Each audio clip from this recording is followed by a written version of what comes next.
Welcome to our video on e-commerce business models and the platform economy. Today we'll explore how e-commerce businesses generate revenue and how they secure the value they create. We'll look beyond simple online sales and examine what makes a durable business model. Consider two lipstick shops on the same platform. Same product, same price.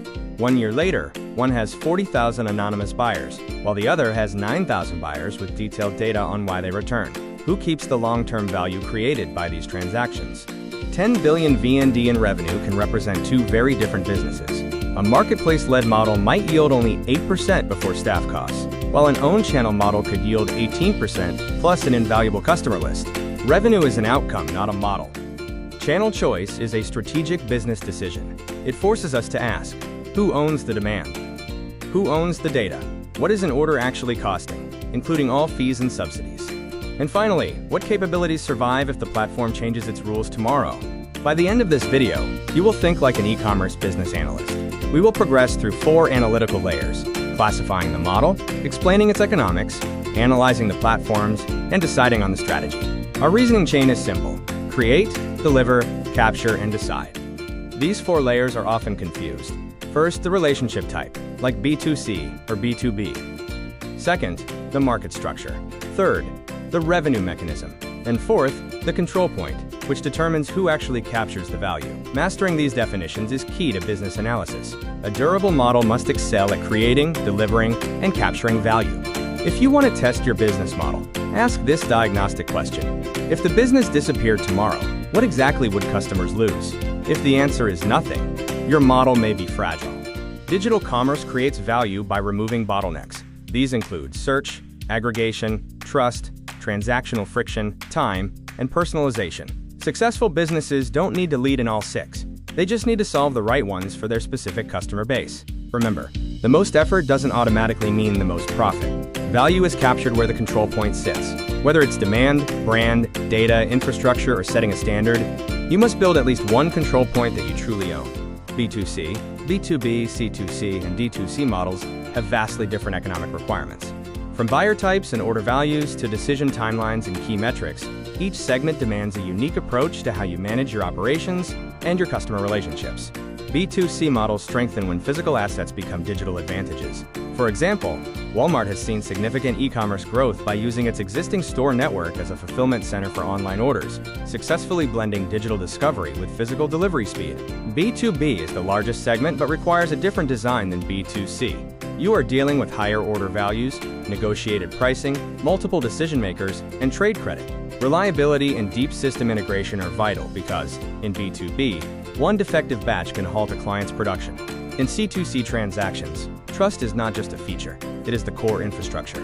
Platforms sell the ability to connect and complete a trusted transaction by providing reputation systems, escrow, identity verification, and clear dispute resolution rules to overcome information asymmetry. D2C doesn't simply remove the middleman, it transfers the work to the brand.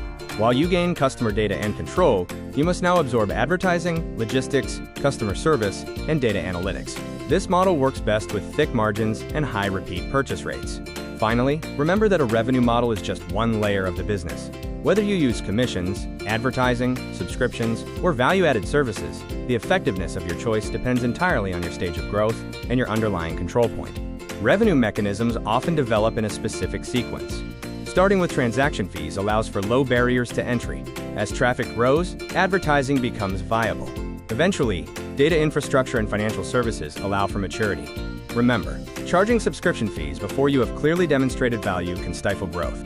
Different revenue models can generate different outcomes, even from the same gross merchandise volume. While commissions are straightforward and cyclical, adding advertising or membership layers can increase margins.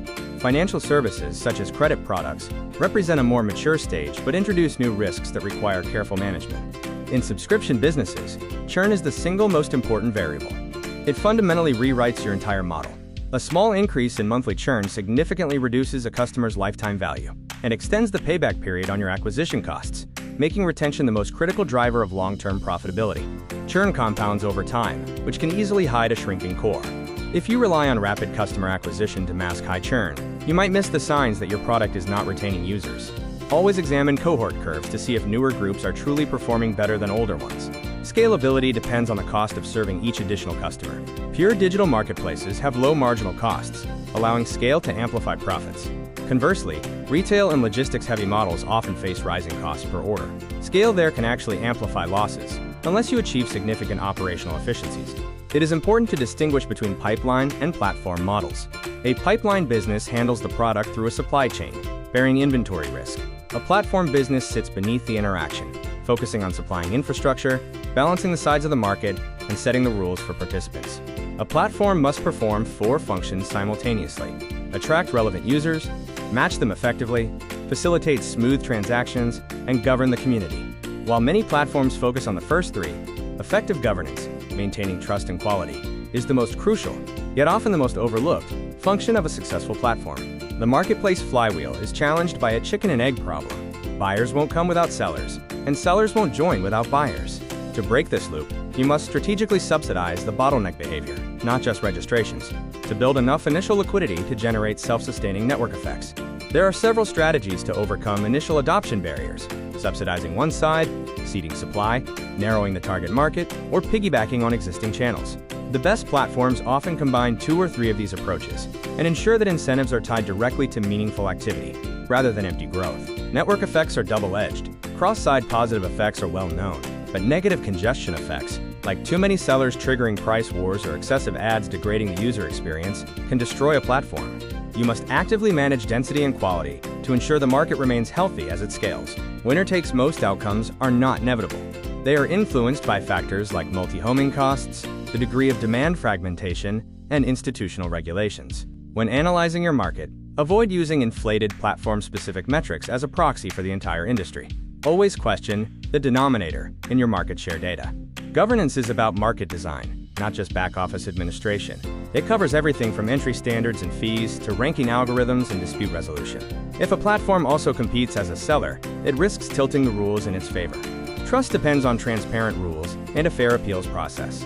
Multi-homing is typically easy for buyers, but it is often expensive for sellers who must maintain presence across multiple platforms. Each operational cost, from inventory management to reputation building, represents a barrier. Use these switching costs as a guide to identify which assets you need to build independently. You can measure platform dependency before it becomes a crisis.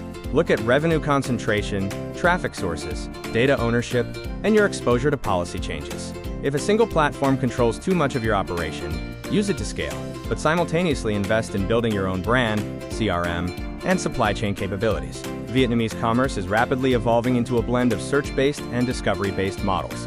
As social platforms increasingly incorporate shopping and marketplaces add video, these boundaries continue to blur. Success today requires a strategic mix of both fulfilling active needs and generating demand through compelling content. A hybrid channel strategy is powerful, but only if each channel has a distinct role. A marketplace might acquire customers, social commerce can create demand through discovery, and D2C builds long-term loyalty. Be careful. This requires significant management capacity and systems, so avoid making it a default choice if resources are thin. When deciding on your channel mix, use a weighted matrix to clarify the trade-offs. Don't simply pick the option with the highest score. The real value lies in explaining your specific weights and the role each channel plays in your broader strategy. Your reasoning is what demonstrates true understanding. To test the durability of your model, perform an audit on 4 key areas: customer loss, demand control, your unique control points, and your secondary economics. Ask yourself, what becomes harder if you disappear? Do customers arrive by your brand or an algorithm? How do you collect money? And is repeat business cheaper? Continue your durability audit by evaluating your marginal costs at scale, potential risk concentration if one channel dominates revenue, your proprietary assets, and how you would respond if a giant competitor copied your offer. If your score is under 3, your business is fragile. Aim for 4 or higher by improving. AI is shifting from a tool that assists transactions behind the scenes to one that actively drives them. We are moving from humans searching to humans asking AI to AI agents acting on behalf of a human.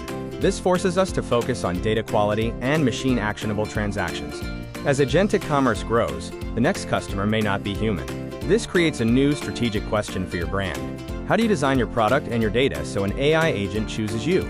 It's no longer just about human preference. It's about being understood by an algorithm. In this new landscape, you need both human experience and machine evaluation. While humans need persuasion and trust, machines need structured, verifiable truth. Your strategy must provide both. a credible brand for people, and clear, machine-readable data, like price, stock, and specs, for the AI agents that will inevitably evaluate you. To sharpen your business model, try a 20-minute battle session. Spend 5 minutes defining your model, 5 classifying your channel, 5 challenging your assumptions using AI, and 5 deciding on your path forward.